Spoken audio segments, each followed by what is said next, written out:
اور وہ کہ بندہ و صاحب و محتاج و غنی ایک ہوئے، تیری سرکار میں پہنچے تو سبھی ایک ہوئے۔ وہ ایک کیفیت ہمیں میدان عرفات کے اندر اور حج کے مناسک کے اندر نظر آتی ہے۔ ہمیں جوائن بھی کیا ہے اس وقت مفتی ولی خان المظفر صاحب نے۔ مفتی صاحب بہت شکریہ آپ کے وقت کا۔ ہمیں جوائن کیا ہے اس وقت علامہ ڈاکٹر طاہر اشرفی صاحب نے بھی، بہت شکریہ طاہر اشرفی صاحب آپ کے وقت کا بھی۔ طاہر اشرفی صاحب، اس وقت جو ہے وہ مناظر ہیں کہ صرف اور صرف حج میں 60,000 سعودی شہری یا مقامی وہاں کے جو لوگ ہیں وہ حج کی سعادت حاصل کر رہے ہیں۔ اس بار بھی منع کیا گیا اور کیونکہ کووڈ کی صورتحال ہے اور اسی چیزوں کو ملحوظ خاطر رکھتے ہوئے یہ اس بار بھی نہیں جایا گیا۔ لیکن ایک چیز جو ہمیں یہ نظر آتی ہے کہ ابھی کچھ ہی دیر پہلے بات ہو رہی تھی کہ ہم جو شاید ہیں ہمیں بھی ناشکری ہو گئی تھی وہاں جا کر ہم اس طرح مناسک میں وہ جو دلجوئی کے ساتھ ہوتا ہے، وہ جو خانہ کعبہ، وہ مسجد نبوی، وہ حرم کا صحن، وہ وقوف عرفہ اور وہ ساری چیزیں شاید ہمارے لیے بہت آسان ہو گئی تھی۔ اس میں بھی اللہ تعالیٰ میں یہ شاید امتحان ہے اور اللہ تعالیٰ سے بھی معافی کی طرف رجوع ہے کہ اللہ تعالیٰ ہمیں معاف کرے اور پھر سے ہم اس جانب جا سکیں۔ تو آپ سمجھتے کہ ہم آہستہ آہستہ واپس وہاں پہنچیں، اللہ تعالیٰ کے ہاں رجوع کریں، معافی مانگیں، معافی کے طلبگار ہوں؟ مفتی طاہر اشرفی صاحب۔ بسم اللہ الرحمن الرحیم، الحمدللہ رب العالمین والصلاة والسلام علی خاتم المرسلین وعلی آلہ واصحابہ اجمعین۔ آپ نے درست کہا، بات یہ ہے کہ یہ جو وبا ہے یا امتحان ہے یا ابتلا ہے جس کی وجہ سے بیت اللہ کے دروازے بند ہوئے، مسجد نبوی شریف کے دروازے بند ہوئے، بلا شبہ ہمارے اعمال کا نتیجہ ہے۔ اس سے تو کوئی، اور ہم اپنے اللہ سے معافی کے طلبگار ہیں، ہم گناہگار ہیں، ہمارا رب معاف کر، اور ہم سب کو اپنے رب کی طرف رجوع کرنا ہے۔ تو بلا شبہ یہ منظر جو ہے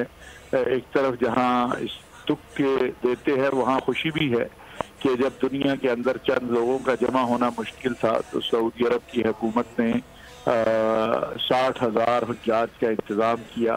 اور آج لبیک اللہم لبیک کی صدائے عرفات میں لگ رہی ہیں، اور امید ہے انشاءاللہ باذن اللہ تبارک و تعالی کہ بہت جلد انشاءاللہ حرمین شریفین کے دروازے کھلیں گے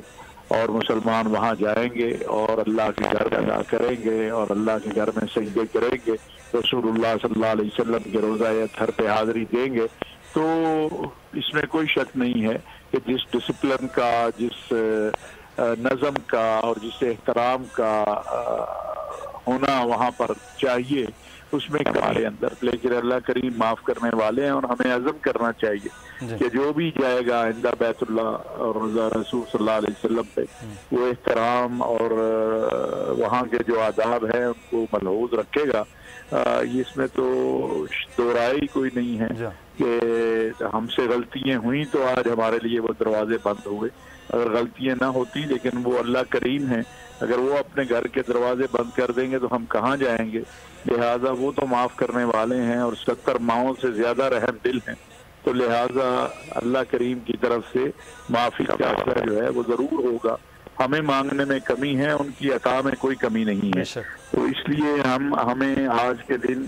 اور ان ایام میں جو بڑے مقدس ایام ہیں، قبولیت کے ایام ہیں، اپنے رب کی طرف رجوع کرنا چاہیے، معافی مانگنی چاہیے۔ وہ خوش نصیب ہیں جو عرفات میں پہنچے ہیں، اور وہ جو نہیں پہنچ سکے ان کو اسی درد دل کے ساتھ کہ ہم وہاں نہیں پہنچ سکے، ہم جانا چاہتے ہیں، اپنے رب کے سامنے سر بسجود ہونا چاہیے اور سرنڈر کر دینا چاہیے کہ خالق کائنات، ہم سے غلطیاں ہوئیں، ہم سے کوتاہیاں ہوئیں، ہم سے گناہ ہوئے، نافرمانیاں، اللہ تیرے علاوہ کون ہے جس کے دروازے پر جائیں، جس سے مانگے تو ہی ہے، ہمیں معاف کر دے۔ تو نے کہا ہے کہ امن یجیب المضطر اذا دعاہ ویکشف السوء، کون ہے جو جب آپ کا کوئی سننے والا نہیں ہوتا، کوئی آپ کو اضطراب سے نکالنے والا نہیں ہوتا، کوئی آپ کی حاجت روائی کرنے والا نہیں ہوتا، کوئی آپ کی مشکل کشائی کرنے والا نہیں ہوتا، تو کون ہے اس وقت جو آپ کا حاجت روا ہوتا ہے، مشکل کشا ہوتا ہے، آپ کو مشکلات سے نکالنے والا ہے؟ وہ آپ کا رب ہی ہے۔ تو انشاءاللہ وہ اللہ ہمیں اس ابتلا اور آزمائش سے پوری انسانیت کو نکال دیں گے۔ میں سمجھتا ہوں کہ سعودی عرب کی حکومت نے بہت کوشش کی ہے، اس پر ان کی ہم تحسین کرتے ہیں، اور امید ہے کہ انشاءاللہ حج کے بعد عمرہ کے ڈاکٹر صاحب اس پہ ہم بات کرتے ہیں کیونکہ آپ اس وقت حکومتی ذمہ داری بھی ہے اور آپ کا براہ راست تعلق بھی سعودی حکومت کے ساتھ ہے کہ کیا خوشخبری ہو سکتی ہے حج کے بعد، اس پر بھی میں شامل